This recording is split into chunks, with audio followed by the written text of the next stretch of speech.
Well, first of all, I'd like to thank the College Football Playoff and all the people who've worked hard to give our team, our players, as well as Ohio State's players who had a great year, the opportunity to play, um, in a college football playoff national championship game. I know this has been a little bit of a trying year for a lot of folks, but um, you all have done a great job to give the players an opportunity to compete in a game like this, something that, will be a keepsake for them for the rest of their lives. Um, you know, we're excited about having the opportunity to play against a great Ohio State team. These guys are very well coached. Ryan Day's done a great job there.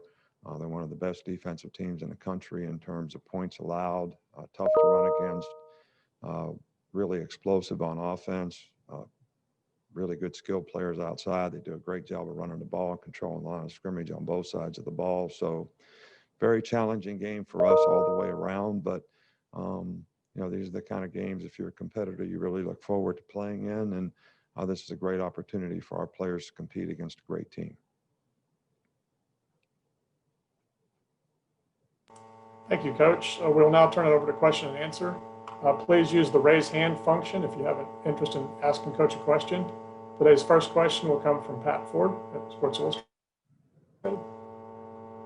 Nick, I know winning is always the objective, but is there any more satisfaction or less satisfaction from winning a defensive battle versus a shootout? Is one style of play any more satisfying than the other? I don't think so. I think you have to do what you have to do to execute, play well in the game, give yourself an opportunity to win. Every game can, have an ebb and flow that may end up being a little bit different, and you just got to keep playing the next play and hope that you can do the things to finish the game so you give yourself an opportunity to be successful and have a chance to win.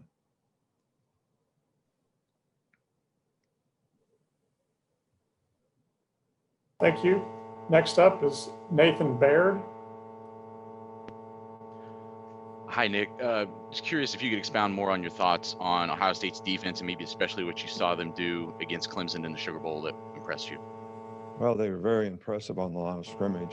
Clemson had a tough time running the ball. They've got a great back and a lot of quarterback runs that they did a really good job against. But, they were physical up front. They did a good job of pressing the pocket. I think they played outstanding. Their secondary played, well enough, made the plays they needed to make in the game. They've got a lot of good athletes on defense. They're physical, they're athletic, they can run. They play well together. So this is a very talented group.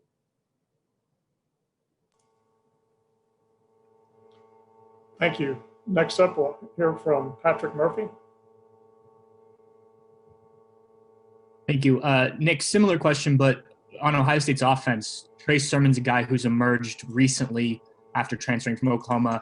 What have you guys seen from him, and how much do you look at these last two games as compared to the rest of his career since he's had games late? Well, he's playing outstanding football right now. There's no doubt about that. He had a fantastic game against Clemson.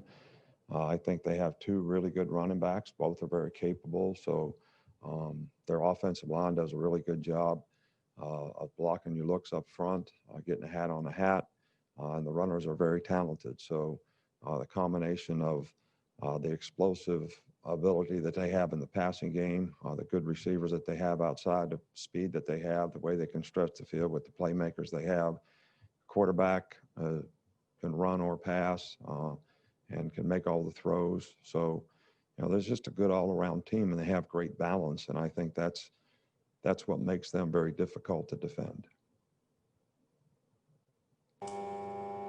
Next up, we'll hear from Ralph Russo. Hi, Nick. Thanks for doing this. You've been asked a lot about your receivers, and Devontae's having an amazing year.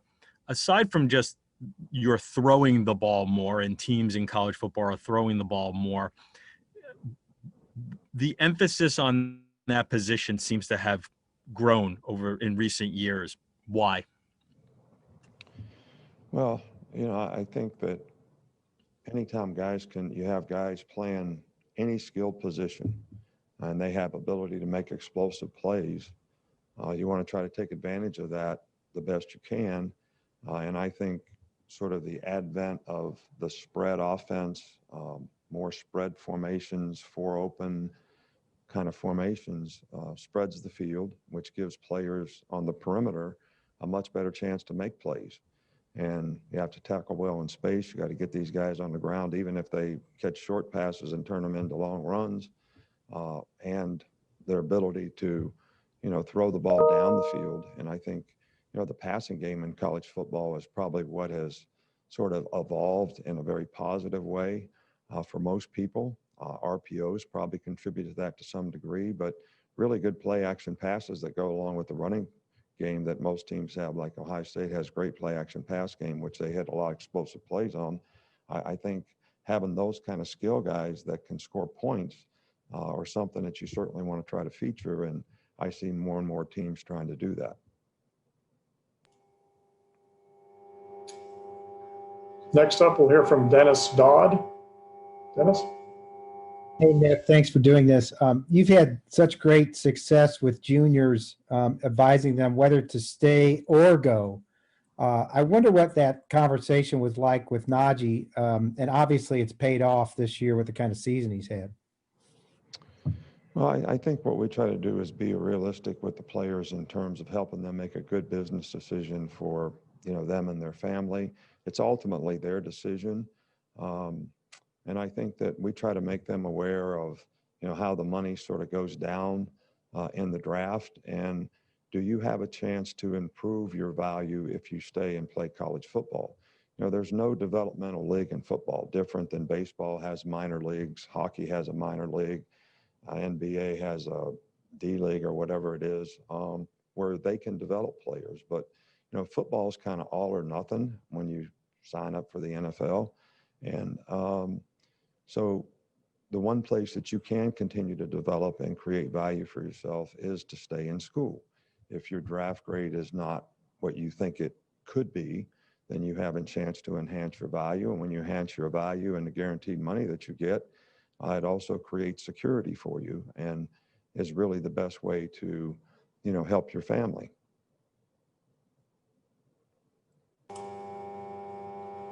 Thank you. Next up, we'll hear from Bill Rabinowitz. Hi, Nick. Obviously, your offense is elite, and I know your defense has had a couple games when it gave up a lot of points. How do you view the way your defense has played? And as a defensive coach in an era of exploding offenses, how do you kind of assess, how does that make you assess or reassess how well a defense is playing? Well, I think that, consistency and performance is really, at the end of the day, what determines, how well you're playing. And we have played well in some games, this year. Other games, not as good as we'd like. And as coaches, we need to do a better job of putting our players in a better position so they have a chance to be successful. We played I think we played 4 top 10 teams this year and some very explosive offensive teams, and been very challenged with, 4 out of 5 new starters in the secondary. And those guys have improved dramatically. And I think we need to continue as a team on defense to focus on things that we can improve on so that we can play with a little more consistency game in and game out. Thank you, Coach. Next, we'll hear from Kirk Bowles. Kirk? Yeah, Nick, is there anything about Steve Sarkisian that separates him from other offensive coordinators that you've had? And since you'll be playing him in a couple of years at Texas, why can't any of your former assistants beat you in a game? Well, I think that's probably only a matter of time. We've had a lot of great coaches here, and they've done a great job for us, and we're always happy to see them, get opportunities. That's what I think they work hard for.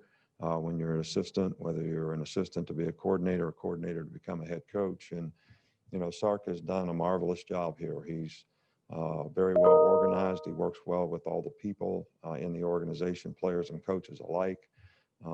He's a good play caller on game day. He does a really good job of preparing the players game plan wise for, each and every game. And he's just done a great job, and he's been a real asset to our organization.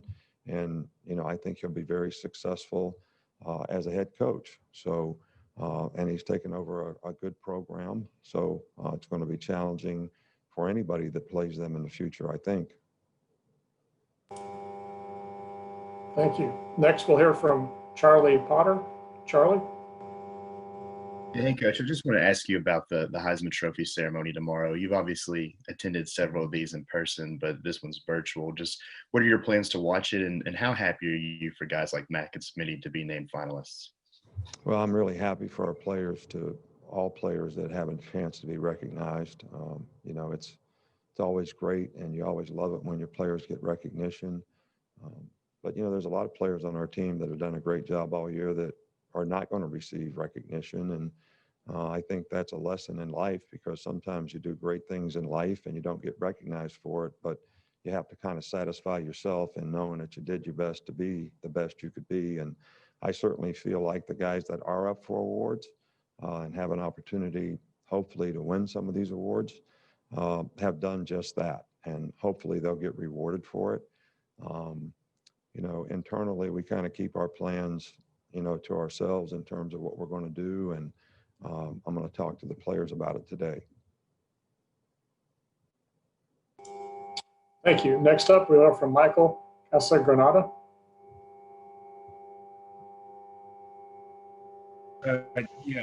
Just Nick, what you guys learned from that 2018 title game with the coaching distractions surrounding departures, and how do you think that will help this week with Steve Sarkisian? Well, you know, I think we've had several of these situations where we've had guys playing in the national championship game and guys are getting head coaching jobs someplace else. And I think it's up to each individual. You know, I went through it when I became the head coach at Michigan State, and I was a defensive coordinator of the Cleveland Browns with Bill Belichick. And we had like 5 or 6 games left to play in the season and had a chance to get in the playoffs, which we did, and went 2 deep in the playoffs, won the first game, lost the second. But I think you just have to, you know, separate yourself and focus on, you know, look, if it wasn't for the players, at the Cleveland Browns being the best defense, I probably would have never got the Michigan State job. So you kind of owe it to the players to give your best, to do your best to help them get prepared for the game so they can play well in the game. That's how I always felt. I think that's how Sark feels. And, you know, most of the guys in the past have been able to do that and been effective. And it's not been a distraction for us. And, you know, we're going to try to help manage it every way that we can so that it's not a distraction for us this year. Thank you. Next up, we'll hear from Dan Hope. Hey, Nick, wanted to ask you about Ryan Day. How well do you know him, and kind of what do you see in him as an offensive play caller? Well, I don't know Ryan well. I've met him before.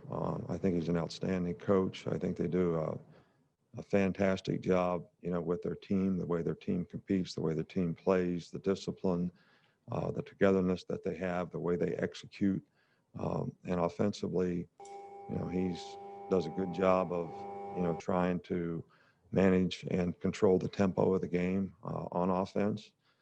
And they do a really good job of executing, which is all about, you know, coaching your players to know what to do, how to do it, why it's important to do it that way. And they do it extremely well. And they present lots of problems with the system and the scheme that they run, but they do a good job of executing it, which is really probably the most important thing, you know, you like to see, you know, as a coach. And, you know, Ryan's certainly done that there at Ohio State. Really with his entire team. But, you know, I know he's probably a little bit more involved with the offense, and they do an outstanding job. And our final question today for Coach comes from Lane Higgins. Lane? Hey, Coach. Thanks so much for taking this. I wanted to ask a little bit about one of the things you mentioned earlier with kind of this passing revolution that's happened in college football. And it seems like a lot of that began, at least for your program, the last time that you played Ohio State in the championship game in 2014. And I'm curious, you know, how much do you think that game was maybe a watershed in how Alabama approached, you know, offensive play calling and structure, and also maybe, you know, as Alabama goes, so does college football? Well, that was a great game. I think the score was like 42-35. They had a great team. We had a very good team. And as it turned out, you know, they won pretty handily in the national championship game. So, which indicates, what a great team they had. So I don't know that any of our players on our team were around, back then. So I don't know how that affects this game.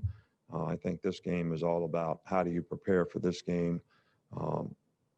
What do you do today and every day leading up to this game to prepare yourself to play the best that you're going to play, assuming that the guy you're going to play against may be the best guy you played against all year. So I think that's got to be more the focus. And I don't know that the history of that game has a whole lot of impact on how we think or what we do or how our players think in terms of what they need to do. Thank you for your time today, Coach. All right. Everyone. Thank you. Appreciate it.